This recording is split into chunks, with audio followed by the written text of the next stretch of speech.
The fun stops when somebody's put down or somebody's feelings are hurt, or kids are playing, and the fun stops when a vase breaks or whatever. None of that stuff's going to happen in Jannah. Then an ayah that's sometimes hard to understand. وَيَطُوفُ عَلَيْهِمْ غِلْمَانٌ. And these young boys are going to be running around, like these teenagers with those freckles. They're going to be running around serving food. Here, sir, here's more water. And it's like one of their voice is kind of ripping because they're ghilman. You see those boys when they're like 13, 14 and their voice goes through a calamity? Right? So they're serving the food. But then Allah adds something. They look really nice. كَأَنَّهُمْ لُؤْلُؤٌ مَكْنُونَ. As though they have been hidden pearls. Hidden pearls, shiny, clean. Now, why would Allah mention these boys looking good serving food? Why? You ever go to an elite restaurant? A catering place? All those servants, are they supposed to be prim, proper, cleaned up, nice? Any one of them shows up with a shirt untucked, or pants unironed, or unclean, they're sent back home.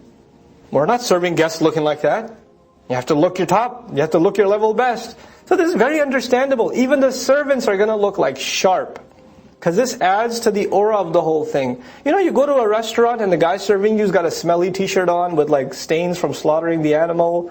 And he serves you biryani. You're like, I don't know if I want to be at this restaurant. I don't think I want to eat here. Let's go somewhere else, guys. And you go to a restaurant and people are dressed nicely. The guy's wearing a suit. He says, sir, can I get you something else? And you're like, you know what that tells you? Oh, the service in the back end is really clean too. Because our impression of it goes based on, the appearance of the servants. So Allah says even the servants are so formally dressed.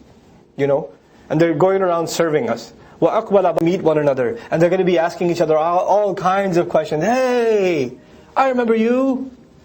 How you been? How was the life in the grave for you? It was long, wasn't it? No, it felt kind of short. Judgment day was crazy, right? Yeah, it was pretty crazy. Oh man, when we passed over the Sirat, whew, they're asking each other questions. They're reminiscing. Remember this? Remember that? Or remember how we used to go hang out at the masjid? Remember how we used to play basketball afterwards? Yeah, let's play ball now. Okay. Just casual conversations happening between people. قَالُوا إِنَّا كُنَّا قَبْلُ فِي أَهْلِنَا مُشْفِقِينَ. They said, we, way before this, back in the day, we used to be in our family and we used to be so afraid. What's going to happen to our family? Well, how are we going to be? Now this Allah is mentioning after He mentions that the families are together. We've already talked about the families being together. And then you're like, you made it in Jannah. You're like, oh my God, I used to be so worried about my kids. What Islamic school I'm going to put them in, where they're going to be raised, which city should we go to, when I'm going to send them to college, are they going to get influenced or not?